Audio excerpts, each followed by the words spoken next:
Tessa. I'm glad you can join us today on Impact Anywhere. And I want to start with a simple question. What you've started your fund. Tell us a little bit about it and your role and what got you into that work.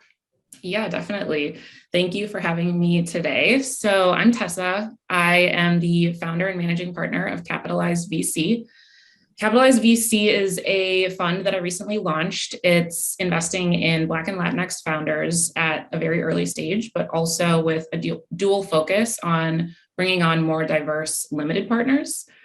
So really looking to expand the types of people who can invest in VC and particularly focusing on Black and Latinx accredited investors. And so what got me into this work? So I would say I got into this work probably when I was in business school, but kind of in a roundabout way.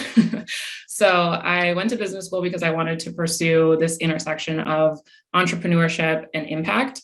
And I ended up coming out of business school and starting my own company. So I became a founder. I started a fintech company. We were sending money throughout Latin America, utilizing crypto on the back end to create a more convenient, less expensive platform for the underbanked or migrant population in Latin America to send money home to their families. And so throughout that process, I kind of became an operator.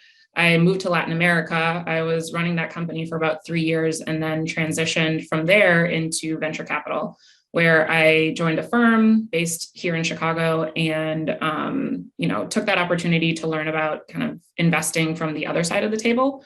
So VC, understanding how checks are written, why they're written, what those companies, have that makes them investable. And did that for about 4 years at another firm, and then decided to take my experience as a founder and my experience as an investor and start Capitalized VC. It's amazing. And so starting a fund is not easy. So when you're working late nights and doing all the things you're doing to get things up and running, what's motivating you and what's the impact that you want to have through the fund? So I think the impact that I want to have is to impact early stage founders, because I feel that, having been a founder myself, I have firsthand knowledge of what that feels like and what that looks like to go in and, have meetings back to back with investors that don't know much about the problem or you don't connect with them personally. And I think also being able to, have positive fundraising experiences at a very early stage, particularly for diverse founders who don't necessarily have this opportunity for, their family members or the friends of the family to invest in them. And so I think, being able to impact early stage founders who are diverse is a huge portion of what I'm trying to do here with Capitalize. But I think also being able to create the opportunity for wealth on both sides of the table. So yes, investing in founders is a huge problem that we need to solve, particularly in diverse founders. But I also think that, unless we're bringing in LPs that are also diverse, we're missing kind of a whole portion of the problem that isn't being solved, and kind of, the problem is actually being exacerbated because of the fact that we are kind of continuing to generate wealth for the individuals who have always kind of been at the table. Yeah. So a lot of the folks following me are new to thinking about these spaces. Can you explain what an LP is and why that's an important part of your vision? Yeah, an LP is shorthand for a limited partner. And so in VC, typically they're set up as partnerships. So myself, as the fund manager, I'm the general partner. A limited partner is somebody who comes in and invests into the fund. And by investing in the fund, they also become a partner, but they're called a limited partner because they have, less decision-making power in the companies that are invested in. So they're kind of like silent partners almost that support the fund financially and then also reap the majority of the benefits when the funds do well, because LPs typically receive about 80% of the returns of the fund. And so I think it's important for us to focus on that side of the table as well, just because, capital in this country is managed mostly by white men. And if we look at, some of the regulations around fundraising, a lot of them don't allow for publicly soliciting LPs. And so for most fund managers like myself, the act of raising capital is something that has to happen behind closed doors, because I can't publicly go on Instagram or Twitter and say, hey guys, I'm raising a fund. If anybody wants to invest, come like talk to me, because that's actually like, illegal according to the SEC. And so that's why we see, so many of these fund managers kind of going out and talking to people within their networks, because those conversations, have to happen behind closed doors. And so if we're not able to publicly solicit LPs, and if we have these funds that are raising, $50 million, $100 million funds, and the fund minimum to even invest in the fund is, $500K or $1 million, there's a huge barrier to entry to getting involved as a limited partner into funds. And then at the end of the day, when we look back and we see that there are billions, hundreds of billions of dollars being created in wealth by venture capital every single year, that's where we start to see, this discrepancy in who's able to participate, who's able to build wealth, and who's not. And so I think it's extremely important for us to focus on the limited partnership side of the table, in addition to the founder, investing in diverse founders. Yeah. And it reminds me of the dynamic of angel investing, where it's, because of SEC regulations, very limited in terms of who can participate. And so all of the wealth that's generated there goes to the same pool of people who already have wealth. Sounds like a similar challenge, but give us a use case. So you're making investments through the fund. What does that look like? So we're making investments through the fund. We are investing, like I mentioned, in Black and Latinx founders as a focus. And so I'm super excited about the companies in our pipeline right now.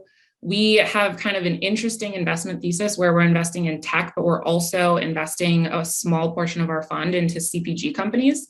And so this, I would say, is super differentiated about our firm, because most VCs kind of shy away from CPG because there's not necessarily, CPG? What do you say?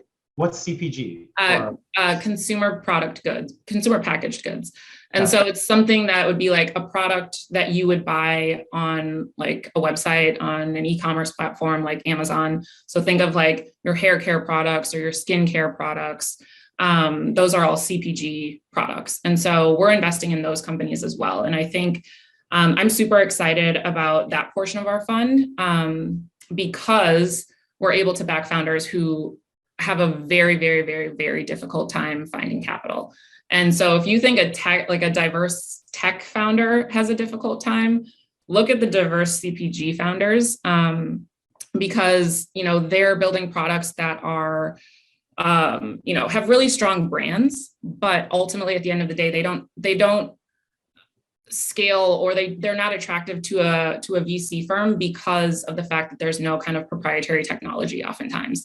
And so by investing in those companies through this fund, we're able to back founders who, have a much more difficult time finding capital, who also are diverse and who also kind of deserve a shot. And so a couple of the companies that I'm excited about right now are a company based here in Chicago called Creeby Coffee. And so they're sourcing all of their coffee directly from Cameroon. And then another company that I'm super excited on the CPG side about is a company called Hana Hana Beauty, which is another company based here in Chicago who is building a beauty brand, sourcing all of their shea butter directly from Ghana. So you can see that there's kind of like social impact built into a lot of these companies that we're looking at. And that's really exciting to me just because of my, background and passion for social impact. Yeah, and that's why I wanted to talk with you, because it's that idea, right, of having impact anywhere.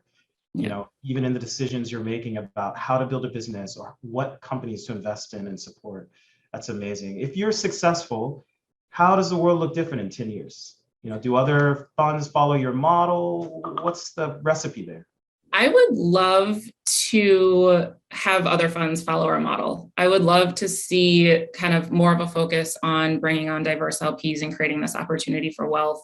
And I think my vision for the future is, to raise larger and larger funds, but still always have a small portion of the funding opportunity available to first-time LPs, to people who have never done this before, in order to create knowledge and that can be passed down to other generations around this opportunity for building wealth.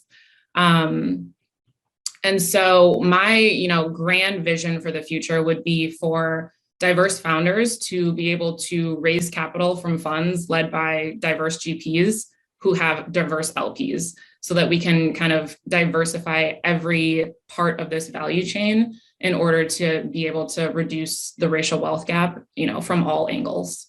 Yeah, that's amazing. Well, thank you for your time. This has been amazing, and you're doing amazing work. How can folks find you? So Capitalize VC, you're on Twitter, LinkedIn. Yes, we're on Twitter, we're on LinkedIn. So you can go to our website. We're www.capitalizevc.com. And then also we're Capitalize VC on Twitter, and we are also Capitalize VC on LinkedIn. Awesome. Well, thank you, Tessa, and good luck in everything you're doing. Thank you so much.